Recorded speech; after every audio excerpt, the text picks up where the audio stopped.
transformación pacífica del país. Amigos, bienvenidos a una nueva transmisión más a este su canal Pregoneros de la 4T, en busca de la información para esta cuarta transformación. Servidor Irving Rodríguez transmitiéndoles desde el día de hoy. Nos seguimos encontrando en este jueves 30 de marzo del 2023. Si nos estás viendo por primera vez, muchísimas gracias por tu tiempo y por tu espacio. Solamente pedimos el apoyo con la suscripción para que cada día podamos ser más en esta gran familia pregonera. Señores, todos pudimos presenciar el drama que se armó en el Instituto Nacional Electoral cuando se había dado a conocer la destitución de Edmundo Jacobo Molina. Cómo salió el presidente del INE, Lorenzo Córdoba, su monaguillo Ciro Murayama, y todo lo que desencadenó hasta que él regresara. Fue un día de júbilo, fue un día de alegría, fue un día en el que todos estos señores aplaudían que habían ganado, hasta la oposición. No tardó nada y el señor presentó su renuncia. Y todo esto cuando empezó a dar sus declaraciones, el director del órgano, que todos lo vimos, y de hecho se los presenté en un video anterior, el órgano de control, el señor simplemente dijo: ya me voy, y me voy junto con Lorencito el 3 de abril, uno llevándose un poco más de 9 millones y el otro un poco más de 10 millones como ya se ha exhibido. Pero les tocan el tema y gritan. Ante esta situación, fíjense ustedes, Fabricio Mejía los termina de acabar con esta videocolumna a este par de delincuentes corruptos que hacían de las suyas, como también ya lo detalló en su momento el mismo titular de la Unidad de Inteligencia Financiera, Pablo Gómez, en el que de manera mañosa, en lugar de regresar el dinero que no se ocupaba, lo metían en ciertos fideicomisos, cosa que el mismo Pablo Gómez dice que era ilegal. Pero ellos hacían y deshacían. Claro, pero cada año pedían más presupuesto, o decían que no tenían presupuesto. Ya vimos para qué es. Para el momento en el que estos señores digan adiós o se retiren. Y sí, es dinero del erario público, claro, con sus sueldazos, con sus lujos, con sus prestaciones. Así se retiraron. Escuchen ustedes, porque así despide con esta videocolumna a estos dos miserables. El presidente del órgano electoral nacional, el INE, había celebrado con la cara enrojecida por la emoción el regreso de su secretario ejecutivo, Edmundo Jacobo, apenas el 13 de marzo. Se aplaudieron uno al otro, se habló del restablecimiento del orden constitucional, se llamó de inmediato a una sesión extraordinaria del INE para celebrarlo. Una semana después, el presidente del INE, Lorenzo Córdoba, haría una gira del adiós por Estados Unidos, entre ellos con la OEA, con cargo al erario público. Algo que no reportó la prensa mexicana fue lo que dijo. El 22 de marzo estuvo en un panel conducido por Ryan Berg de un Centro de Seguridad Nacional de Estados Unidos. Ese centro, en el que Córdoba exhibió un inglés tartamudo y a menudo angustiante, está dirigido por un ex asesor del ejército norteamericano en Asia-Pacífico y por Thomas Taschel, un lobista de farmacéuticas que no pudo tomar posesión como encargado de salud durante la administración de Barack Obama porque había evadido el pago de sus impuestos. La vicepresidenta de ese siniestro centro es Harriet Babbitt, quien fue la representante de Estados Unidos en la OEA entre 1993 y 1997, es decir, cuando se intervino en Colombia para que pusieran los muertos de la guerra contra el narcotráfico y cuando se empezó a confundir la democracia en los países del hemisferio con la propia seguridad de los Estados Unidos.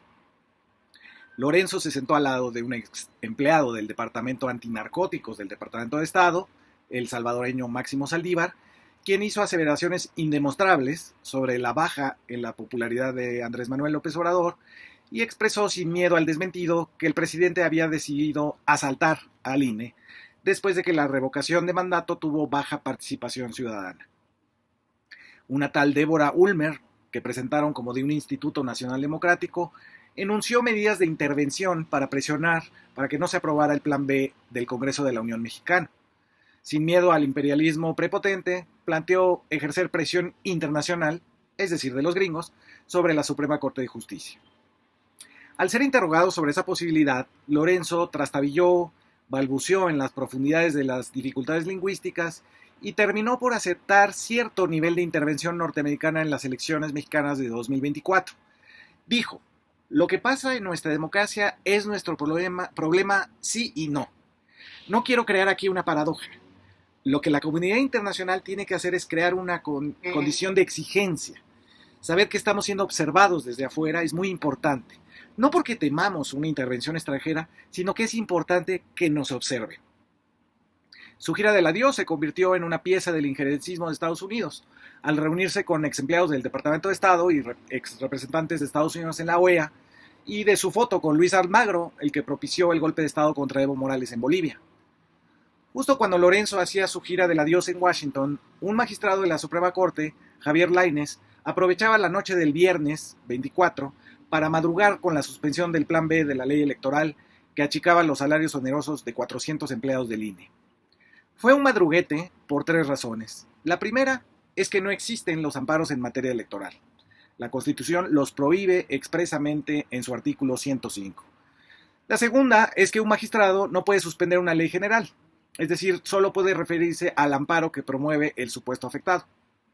En este caso, Lainez interrumpió el Plan B aprobado por la mayoría de diputados y senadores completo, así, sin siquiera entrar al fondo del asunto. La Constitución dice que deben ser al menos 8 de los 11 magistrados de la Suprema Corte los que vean la inconstitucionalidad de una ley. Pero Lainez no le tuvo miedo al éxito y pasó a representar a todos los magistrados. El boletín que expidió la Suprema Corte de Justicia daba una explicación esotérica de la suspensión cuando dijo: la Suprema Corte de Justicia de la Nación ha resuelto en ocasiones anteriores que en controversias constitucionales sí corresponde otorgar la suspensión aún tratándose de leyes cuando pudieran vulnerar de manera irreparable derechos humanos. En el caso que nos ocupa se trata de la posible violación a los derechos político-electorales de la ciudadanía. Es decir, que el boletín asumía que la suspensión no era solo de un magistrado, sino de la Corte completa, y que si bien se tiene prohibido amparar en materia electoral, lo hizo para proteger un derecho humano, que por más que buscamos no encontramos, y que debe de ser el derecho a ganar más salario que el presidente de la República. El magistrado Lainez violó la Constitución al menos 3 veces en este madruguete. Así las cosas iban viento en popa para el litigio contra la decisión soberana del Congreso de la Unión. Mientras, el comité técnico para sacar las listas de los 4 consejeros con los que se sustituirán en el INE a Lorenzo y otros, había tenido intentos de sabotaje. Primero, medios como el periódico Reforma dijeron que se les habían pasado las respuestas del examen a los que eran proclives a Morena, el partido del presidente. Como si los exámenes no fueran públicos y calificaran, además de respuestas, las trayectorias profesionales de los aspirantes. Pero eso quisieron sembrar, la duda en la que se empeñaron personajes como el consejero de Mexicanos contra la Corrupción y la Impunidad de Claudio X González, Sergio López Ayllón, y Maite Azuela, la directora de una asociación civil que se llamó Dejemos de Hacernos Pendejos, así se llamaba, que declaraba sin miedo al echeganismo que todos éramos malos ciudadanos. Esta última, analista política del programa de Broso en Televisa y convocante a las marchas del INE No Se Toca de Claudio X González y del PRIAN, hizo público su veto a ciertos perfiles ya decididos por el comité del que ella formaba parte. Eso, además de ser una falta de ética profesional, ya que si uno está de acuerdo con los criterios para elegir a los aspirantes, pues tiene el recurso de renunciar al cargo si no está de acuerdo. Eso se conoce en la grilla de asambleas como reventar un proceso.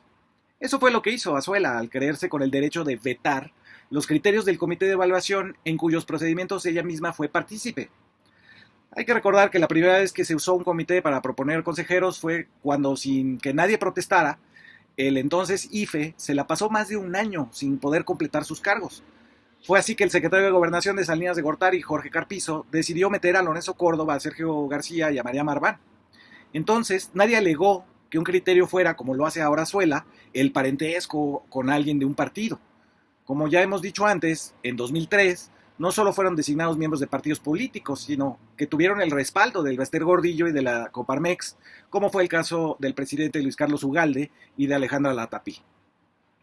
Pero algo sucedió 2 días después de que Azuela se paseara por los medios de Claudio X González vetando gente para el INE.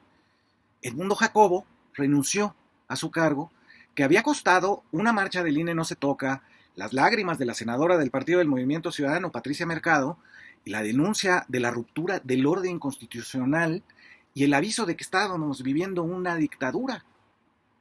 Así, Edmundo, desagradecido con la jueza electoral Otálora, que lo había restituido en su cargo, con los miles de personas vestidas de rosa que respaldaron la prórroga ilegal en su cargo, se fue, se despidió, renunció.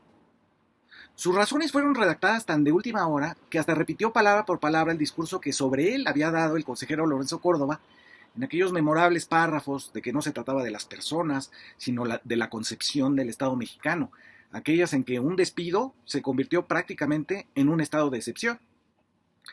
En su conferencia de prensa de Edmundo Jacobo, un reportero de algo llamado News México, Alfredo Flores, tomó la palabra y preguntó algo así.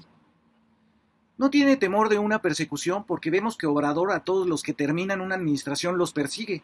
Bueno, hoy en la mañana que el abogado de Cabeza de Vaca pues estaba denunciando a la gente del gobierno federal por esa persecución, ¿no la teme usted? Y eso me lleva a la siguiente pregunta. Usted ingresó aquí al INE cuando ya había pasado la elección de Calderón, 2 o 3 años después, pero vemos que Obrador se quedó atorado en el pasado. ¿Por qué lo odia tanto Obrador que hasta le inventa historias? Bueno, señora, ¿de quién no inventa historias? Y quiero un punto de vista sobre la elección de 2024. Se ven actores muy calientes como el narcotráfico y hoy en la mañana los senadores de Estados Unidos en la comparecencia de Mayorkas volvieron a pedir una intervención en México y llamaron a Obrador mentiroso y que no colabora para combatir al narcotráfico. Entonces estos actores que no están de acuerdo con Andrés Manuel y los que están a favor de él, ¿no estamos sembrando una guerra civil? Y es que es tan ingenioso Andrés Manuel que puede decir que no hay condiciones para hacer la elección del 24. Sin miedo a contestar como en programa de chismes del espectáculo, Edmundo Jacobo solo respondió entre risitas. Ay, Alfredo, te pareces a mi hermano. Tengo un hermano Alfredo. Lo que no se dijo era lo que acababa de suceder en la Cámara de Diputados. Ahí, el contralor interno del propio INE, Jesús George Zamora, hablaba apenas media hora antes de la renuncia de Jacobo Molina de las irregularidades detectadas en el gasto del instituto, que no se gastó un 25% de lo que se les entregó y que por ello puede asumirse que se lo guardaron en sus fideicomisos, algo así como 8,000 millones en 14 años de la gestión de Jacobo, que se han erogado 138,000 millones de pesos de 2008 a 2022 en estructuras con funciones duplicadas, que cada año se gastan la mitad del presupuesto en los 3 últimos meses del año para no regresarle nada a la tesorería de la Federación, que no han comprobado 23,000 millones de pesos. Lo que acababa de suceder era esa comparecencia del auditor interno del INE, que además denunció presiones tanto de Lorenzo Córdoba como de Edmundo Jacobo, que le han negado poder contratar actuarios, contadores forenses para hacer su trabajo de controlar los gastos del INE. Eso acababa de suceder antes de que las preguntas sembradas hacia Edmundo Jacobo hablaran de persecución política y guerra civil en 2024 para no hacer las elecciones. Una idea que ya había sido promovida por Amparo Casar Pérez de Mexicanos contra la Corrupción y la Impunidad desde su trinchera libertaria en el canal público, el Canal 11. Casar había asegurado lo mismo, que con el pretexto de la pandemia, AMLO iba a suspender el proceso electoral de 2021. Así las cosas. La restitución ilegal de Edmundo Jacobo en su cargo, que hizo una magistrada electoral Otálora diciendo que eran derechos laborales. La gira para pedir la intervención de Estados Unidos de Córdoba en Washington. La suspensión de la ley electoral hecha inconstitucionalmente por el magistrado Javier Lainez, argumentando ahora derechos humanos. Reventar la lista ya aprobada de aspirantes a consejeros del INE por parte de una de sus integrantes. Y finalmente la renuncia de Edmundo Jacobo en previsión de las irregularidades de miles de millones en el INE detectadas por su auditor interno. Todo indica que quienes asistieron a las marchas del INE no se toca han avalado con su presencia una cadena de irregularidades, agandalles y deshonestidades de los servidores públicos en materia electoral. Hasta ahora, esta es la secuencia de los hechos. Más claro ni el agua, para que ustedes se den cuenta de cómo es que actúan estos personajes. Yo creo que ya no queda ninguna duda, ¿verdad?